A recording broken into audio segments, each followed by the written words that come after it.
Hallo, Flüchtlinge. Ich möchte ein paar Worte zu diesem Thema sagen.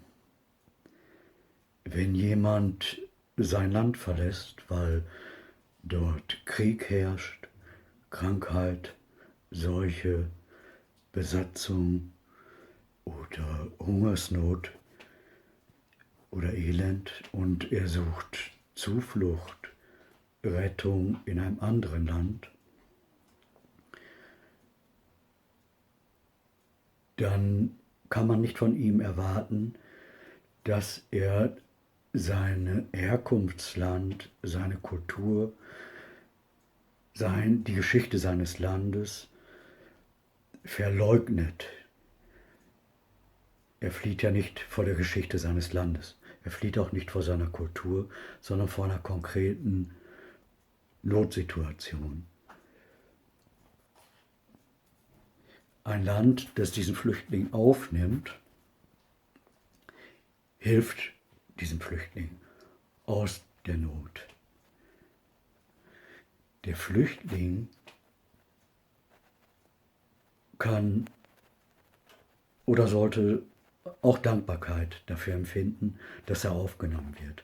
Das heißt, auch wenn das Land, das ihn aufnimmt, eine andere Kultur hat, eine andere Geschichte, eine andere Sprache spricht, einen anderen Alltag lebt, sollte ein aufgenommener Flüchtling oder ein Asylant das respektieren. Was nicht bedeutet, dass er alles nachäffen muss. Das kann auch niemand von ihm verlangen. Wir sind ja keine Affen, wir sind Menschen. Wer Flüchtlingsheime, Asylantenwohnheime mit Waffen bedroht oder dort Handgranaten installiert oder ähnliches, der begeht versuchten Mord. Und so sollte das auch geahndet und bestraft werden. Das ist ja kein Gentleman-Delikt. Das ist versuchter Mord.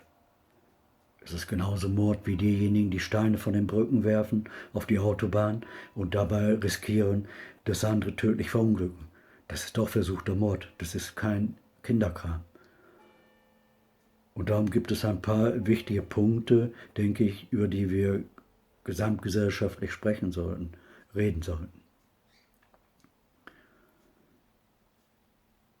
Wer als aufgenommener Asylant, jemand, der um Hilfe gebeten hat, die Menschen des Landes, das ihn aufgenommen hat, eigentlich nur provoziert, beleidigt, verspottet oder gar verachtet, der hat das falsche Land gesucht. Das heißt, der sollte so ehrlich sich selbst gegenüber sein und sagen, das passt nicht zu mir, ich verlasse das Land, ich versuche es woanders. Ja, vielleicht am Nordpol oder Südpol oder vielleicht in der Sahara, man weiß ja nicht.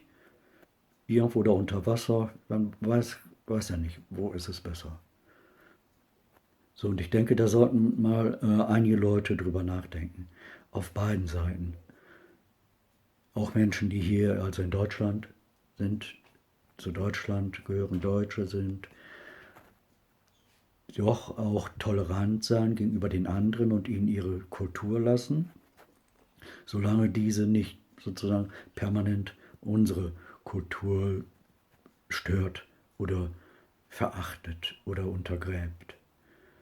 Und jeder Asylant oder Flüchtling sollte doch irgendwie auf irgendeine Art und Weise auch zeigen, dass er dankbar ist für die Rettung aus einer Notsituation.